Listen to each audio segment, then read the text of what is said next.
bersama Kompas TV di Hitung Cepat Pemilu 2019. Saudara, bagaimana pergeseran dukungan bagi kedua capres di wilayah kantong suara keduanya pada pemilu 2014 lalu jika dibandingkan dengan hasil hitung cepat Pilpres 2019 ini? Kami ulas bersama 4 Kepala Biro Kompas TV. Bandung, ada Kepala Biro Kompas TV Jawa Barat, Nugroho. Ini di wilayah Anda di Jawa Barat adalah wilayah dengan DPT terbanyak. Analisis Anda berdasarkan hasil hitung cepat yang saat ini masih terus berproses.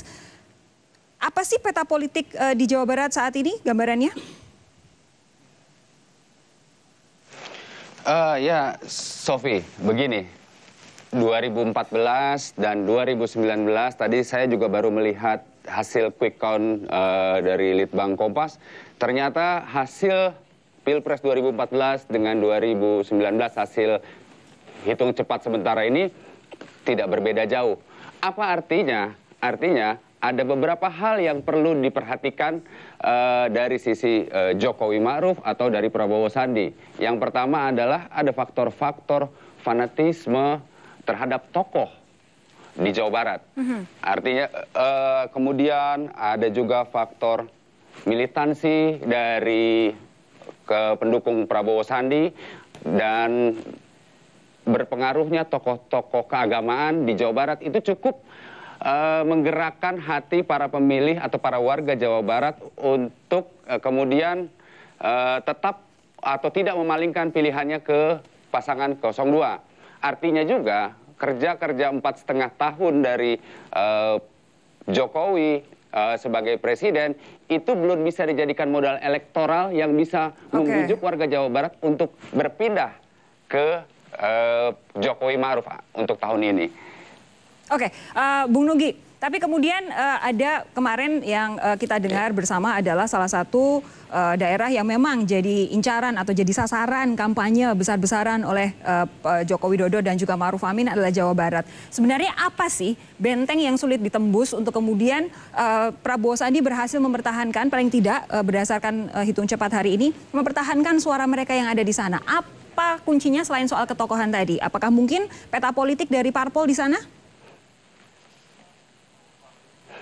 Kalau peta politik dari parpol, Sofi, memang di Jawa Barat, wilayah Pantura itu memang dikuasai oleh sebagian besar oleh partai-partai nasionalis. Nasionalis artinya seperti PDIP dan Golkar.